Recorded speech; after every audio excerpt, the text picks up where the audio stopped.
Salut à tous et soyez les bienvenus sur la chaîne qui déboîte. Quelle est la pire corvée qu'il y a à faire dans une maison? La lessive? Non. Passer l'aspirateur peut-être, mais non.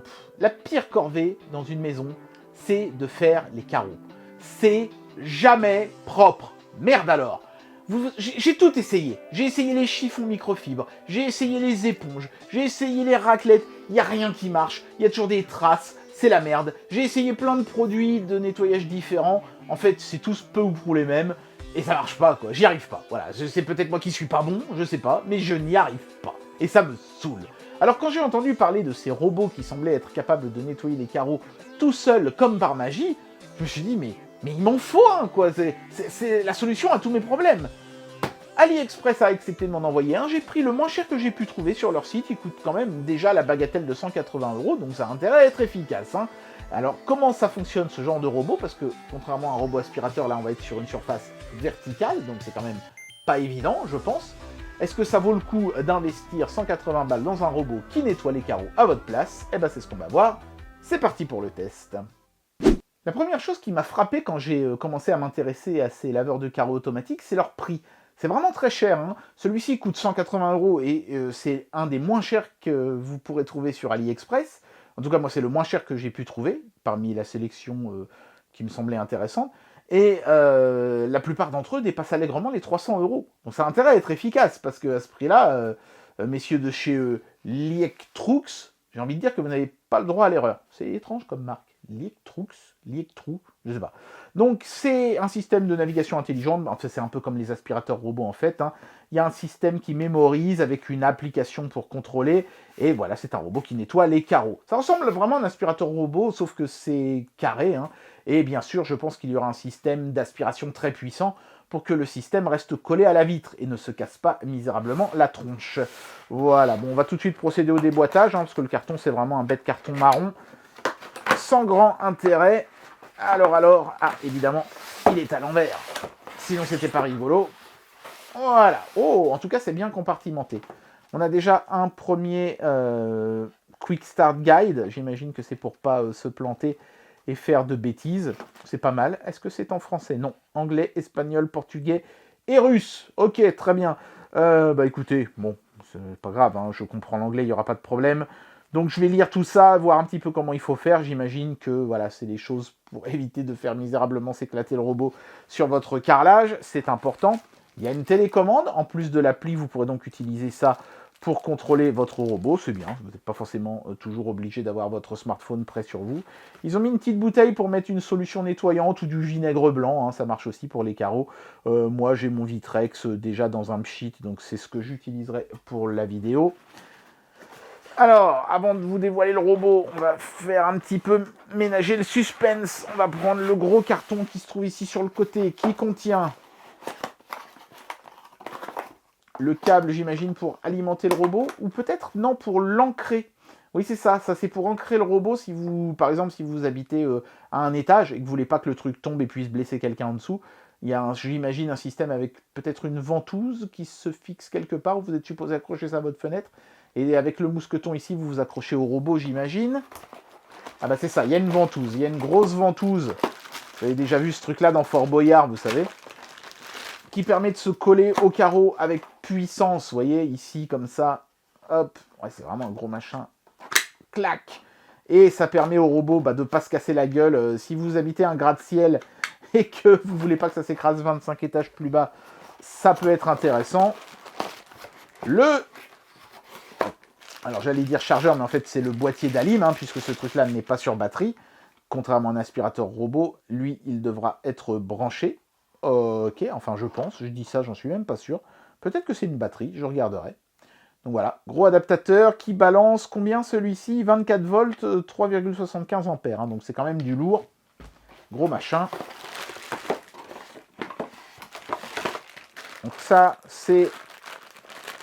Vous voyez, c'est le câble d'Alim, c'est clairement une rallonge, donc bon, clairement, hein, le truc n'est pas sur batterie, donc il faudra avoir une prise de courant pas trop loin de votre carreau. Ah, donc attention, il faudra avoir pris ça en considération, ou alors il faudra avoir une rallonge pour aller dans les endroits les plus reculés de chez vous.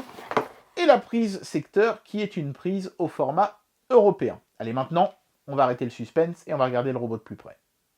Voilà, donc le robot est emballé dans un petit sachet plastique, et en dessous du robot, il y avait ces éléments-là de cachet, donc ce sont des éléments de rechange, puisque certains sont déjà préinstallés sur le robot. Donc ce sont les petites microfibres qui viennent se fixer sous le robot avec un velcro. Elles sont lavables en machine, donc pas d'inquiétude. Quand il y en a une qui est sale, vous la mettez en machine, et pendant ce temps-là, vous utilisez l'autre qui est propre, donc ça c'est cool d'en avoir mis deux. On a le losange de quality check qui a été fait c'est pas marqué, mais en tout cas qui a été fait au mois d'avril 2021. Donc ça fait 1 an que ce robot est en stock chez AliExpress, ce qui n'est pas vraiment très grave, puisque de toute façon il n'y a pas de batterie, donc il risque pas d'y avoir un problème de batterie qui s'use de ne pas avoir été rechargé régulièrement. Et donc le vrai gros manuel d'utilisation, qui est toujours seulement en 4 langues et pas le français, et qui vous donnera davantage de détails sur le fonctionnement de la machine. Il n'est pas en couleur, lui, alors que le Quick Start était en couleur. Bon, c'est surtout des détails sur l'application mobile et des choses comme ça. Pourquoi pas, hein, pourquoi pas. Voilà. Donc, tiens, là, il y avait un truc qui était intéressant, c'est il montrait le pattern que suit le robot. Voilà. Donc, en fait, on peut choisir entre 2 patterns, hein, si j'ai bien compris. Un horizontal, comme ça, et un vertical. Et en fait, si on a un carreau vertical, il vaut mieux utiliser le pattern vertical. Et si on a un carreau plutôt horizontal, genre une grande baie vitrée, il vaut mieux utiliser le pattern horizontal. Je pense que c'est parce que ça fait faire moins de demi-tours au robot, et c'est peut-être dans les demi-tours qu'il est le plus susceptible de laisser des traces. Voilà. À mon avis, c'est certainement un truc comme ça. Et le robot en lui-même, alors, à quoi ressemble-t-il ? Hop là, bah, c'est pas bien compliqué en fait, hein, comme truc. Hein. On voit déjà comme des petits protège-écrans posés dessus. Je vais les enlever. Ça c'est parce que c'est du plastique noir brillant. Ça peut se rayer facilement. Bon après on s'en fout. Hein. On n'achètera pas ce robot pour son superbe design, clairement. Mais enfin, bon, il est pas moche, ce qui ne gâche rien. Donc ici il y a des petits éléments qui se soulèvent. Voilà, donc bah, c'est juste de ce côté-là. L'interrupteur on-off ici. Le système d'ancrage pour le mousqueton qu'on a vu tout à l'heure, il est là. C'est ici qu'on viendra mettre le câble d'Alim qui se visse. Ça évitera qu'il se déconnecte accidentellement. Le bouton lecture-pause pour démarrer et arrêter le nettoyage, j'imagine. Et puis à l'arrière, alors pas bien compliqué non plus, hein, le système d'aspiration qui va coller le robot à la vitre. Des petites chenilles. Je ne sais pas pourquoi ils ont mis ça et pas des roues. Peut-être parce que comme c'est caoutchouteux, ça agrippe mieux le carreau, je ne sais pas. Il y a des petites roues en fait qui sont sur les côtés ici. C'est des espèces de petits boutons. Je pense que ça permet au robot de savoir s'il a rencontré un obstacle ou un truc comme ça et d'immédiatement faire demi-tour. Et puis donc les fameuses microfibres qui sont préinstallées dessus pour nettoyer la vitre. C'est un petit peu le but du jeu quand même. Voilà. Bon bah écoutez, maintenant on va essayer de nettoyer un carreau, hein, tout simplement. Bien voilà, donc là je vais faire le nettoyage d'une vitre relativement classique de porte-fenêtre. Et comme vous pouvez le voir, le robot s'illumine de bleu quand on le branche au secteur. Il n'y a pas de bouton power, hein, ça s'illumine dès qu'on le branche. Et après, j'imagine qu'on appuie juste sur lecture pause pour déclencher le nettoyage. L'application mobile, je l'ai installée, mais en fait, elle se contente juste de vous reproduire exactement la même chose que la télécommande sur le téléphone. Donc pratique peut-être si vous perdez la télécommande, ou si vous avez oublié où vous l'avez rangée, ou si tout simplement il n'y a plus de pile, ou je sais pas. Enfin bref, si vous n'avez pas envie d'aller la chercher à l'endroit où elle se trouve, vous pouvez utiliser la télécommande de l'appli comme ça. Bon, c'est vraiment archi basique, hein, c'est vraiment, je vous dis, juste les boutons de la télécommande de base. Voilà, donc bah écoutez, je vais placer le truc sur le carreau et puis on va voir comment ça fonctionne. C'est parti.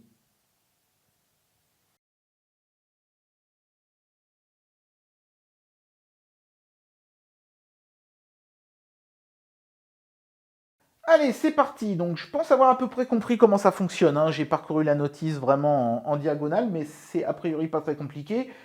Quand on active le switch, le robot va déclencher l'aspiration. Hein. Donc, il n'y a pas d'interrupteur pour le robot en général, mais il y en a un pour l'aspiration. On le plaque sur la vitre et ensuite, on appuie sur le bouton pour qu'il fasse le nettoyage, alors soit en N, soit en Z. Donc, moi, ce sera en N, si j'ai bien compris le principe. Voilà. Et puis donc, il faudra mettre du Vitrex parce que le robot ne produit pas son propre liquide de nettoyage du carreau, bien évidemment. Voilà, donc c'est parti.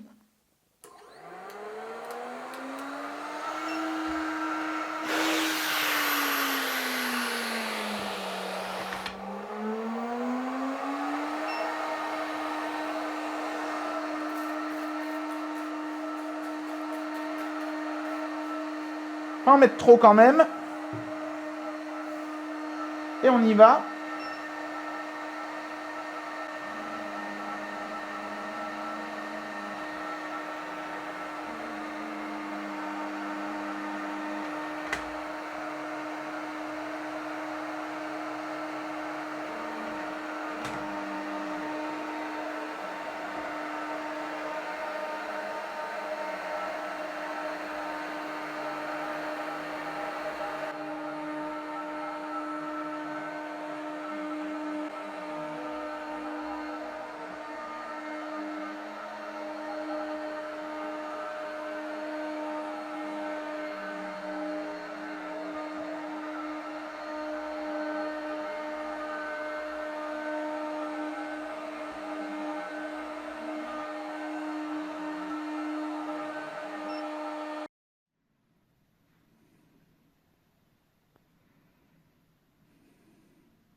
Eh bien, j'en arrive à la conclusion de cette vidéo et je vais vous donner mon avis sur ce produit.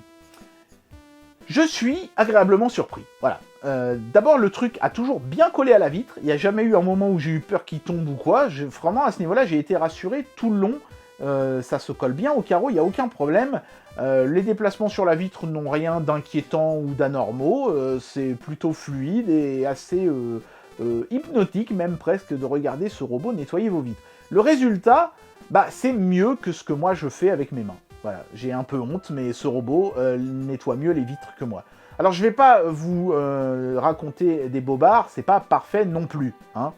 Si vous êtes un maniaque et que vous voulez la vitre la plus cristalline possible, je pense qu'il faudra investir dans un robot un petit peu plus cher. Ce robot laisse quelques résidus, notamment sur le bord supérieur du carreau.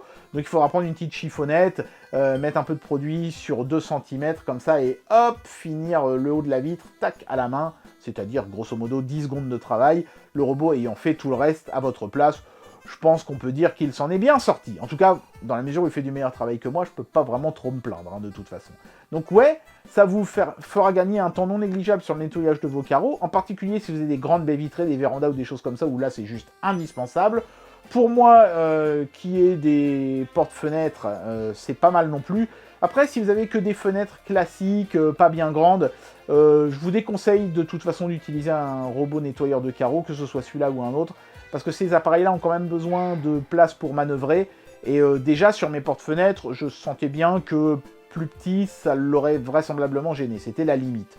Donc ouais, un investissement intéressant si, comme moi, vous avez du mal à laver vos grands carreaux de porte-fenêtres ou de baies vitrées.